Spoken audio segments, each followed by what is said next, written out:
Individuals significantly influenced the history of the Panama Canal.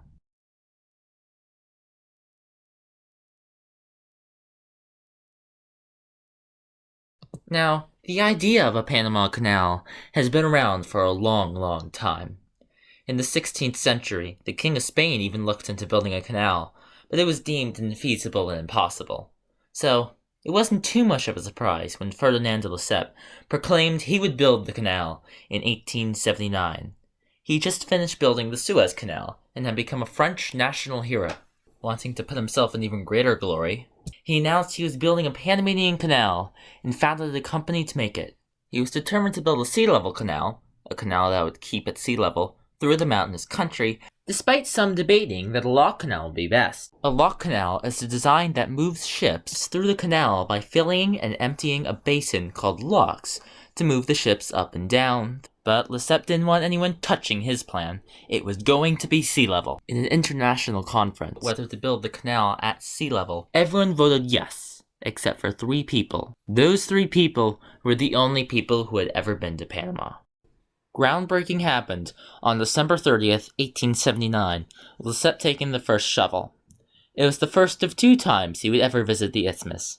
He was treated to great fanfare and celebration as he was paraded around the country and treated to the best of hotels, for he would bring the canal and wealth to the area. Construction began immediately, but they soon started running into a problem, because every time they built the canal walls, they kept finding that every time it rained in the rainforest, the walls would cave in. So in order to prevent that from happening, they had to build out the walls even wider out than they would have had to otherwise, requiring more work, more money, and more time. Exponentiate it over a whole mountain range and add in malaria and yellow fever, and add in the construction to having to reroute the Chagres River, and add in wet soil, which is bad for pickaxes, and add in the workers all mining in sitting water, and you could see how progress was slow and deadly, as in the end, it killed 20,000. Yet still, Lesseps was insistent that a sea-level canal must be built, so they kept going. In 1884, a man named Philippe Jean Bonneau joined onto the canal workforce. By the next year, and at the age of 27, he was general director of the whole project. Remember this man, he'll come in important later. It was in the summer of 1885 that talks of failure became serious. It was suspected that the company had been overplaying the amount of material removed and underplaying the cost of the project. So in 1886, Lesseps made his second and final trip to Panama. He once again got paraded around with fanfare, even fireworks going off in Panama City. He made speeches directly to his workers, and indirectly to his investors, to try and restore faith in the project, saying the sea-level canal was still possible. Eventually, though, as things got worse for the company, he realized that the sea-level canal was infeasible, and announced they were going to build a lock canal instead. Unfortunately, it was too late, and the company liquidated in April 1889, financially ruining many investors, and leaving 20,000 dead. Everyone left the project, except for Philippe Jean Bonneau, for he was determined to get this project finished. He was pretty dedicated to having this thing happening too, as it was 13 years later that Philippe Jean Bonneau caught wind of something. The United States was looking into building a canal in Nicaragua. While on the map this looks like it makes no sense topographically, it makes a lot more sense, because Nicaragua is a lot more flat and has a big lake in the middle. But Philippe Jean Bonneau found a way to refocus on Panama. He went to the United States Congress and convinced them Panama was a better location, with one of his major arguments being volcanoes. Congress was convinced, and they went down to Colombia to ask if they could build a canal, because at the time Panama was part of Colombia.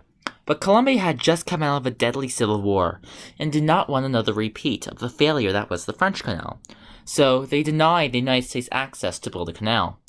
Philippe was prepared for this, however, and told Congress he had a plan. Philippe would go to the independence-seeking Panama and tell them to rise up on his cue. The United States would go send ships down to Panama, and then the Panamanians would rise up, and hopefully Colombia would just give up because of the threat of America. Congress wasn't too keen on this plan, but Theodore Roosevelt was interested. Roosevelt didn't commit to fighting if war did break out in Colombia, but he did agree to send the U.S. ships there anyway. It was a gamble. Philippe went to Panama and told Panama that, when he said so, Panama would rise up and America would fight for them if war broke out, even though America never committed to war if it did break out. On November 3rd, 1903, once the American warships arrived, Philippe gave the cue and the Panamanians rose up against Colombia. Colombia, too tired to deal with this because of the war, let them have independence without bloodshed. The new government of Panama allowed Philippe to settle a treaty with America, because it kinda made sense. After all, Philippe had orchestrated this entire event, and he had been diplomatically working with the United States for over a year now. This, however, ended up being a bad idea for Panama, as the United States got way more than Panama did with this treaty. The United States got complete sovereignty over a 10-mile strip around the canal. Panama and Panamanians were unhappy with this, but they couldn't do anything about it. Theodore Roosevelt came out and announced they were building a canal, and it was going to be sea level. Again. Construction commenced under the leadership of John Stevens. Malaria and yellow fever were now significantly better understood, and as medications improved, cases significantly dropped to where there were almost no cases by the end of the project. However, all the other issues remained, leaving John Stevens to realize the lock canal should be built and convince Congress to ditch the sea level canal. The canal ended up being built by damming the Chagres River to flood the valley in the middle of the mountains, creating the new Gatun Lake. These islands used to be mountaintops. They then created 3 locks on either side that would raise ships up and down. It seemed to be perfect for the canal. Yet there were still people who debated that the canal should be sea level, including Philippe. Why were they not supportive of this plan? Well, according to an article from the time by the Louisville Courtier Journal, there were 3 reasons for this. One reason was the fear that, if the locks were to break, it would flood everything. The second reason was the amount of water that would be needed to store to keep the Chagres River flowing would limit traffic. The third reason, that the ships were ever increasing in size, and the locks would be really hard to make bigger. These concerns didn't stop the project from being built, and it opened on September 1914 under the new director of Lieutenant Colonel George Washington Goethals, since John Stevens left due to stress. The ceremony was pushed to April 1915 due to the outbreak of World War I. So were these concerns a genuine problem with the design? The Panama Canal, in its over 100 years of operation, has yet to experience significant damages from earthquakes, and yes, it has been through earthquakes, and the water flow of the river didn't affect shipping as much as the locks did. The locks did slow down traffic, as only one ship could go through them at a time, but the concerns about the locks having to grow and increasing in size was wrong. In fact, the canal was so vital to shipping, ships grew to the exact proportions of the locks to maximize space. Some ships did end up slowly getting bigger, so the Panama Canal underwent expansion in 2009, and the locks becoming larger and deeper. Because of this, ports around the world had to spend billions of dollars deepening their ports. Panamanians were pretty unhappy with the 1903 treaty, though, as the riots of 1959 showed, which caused America to give Panamanians living in the Strip more Panamanian rights, such as flying a Panamanian along with an American flag at school. However, in 1964, when students in a school in the Strip weren't permitted to fly the Panamanian flag, they walked out in protest. This spiraled into a national incident of rioting where over 20 people died in the span of 3 days. Panama broke off all relations with the United States as the issue of treaty negotiations deeply divided the country. How did America respond to all this? By announcing they were building a new canal, and it was going to be sea level.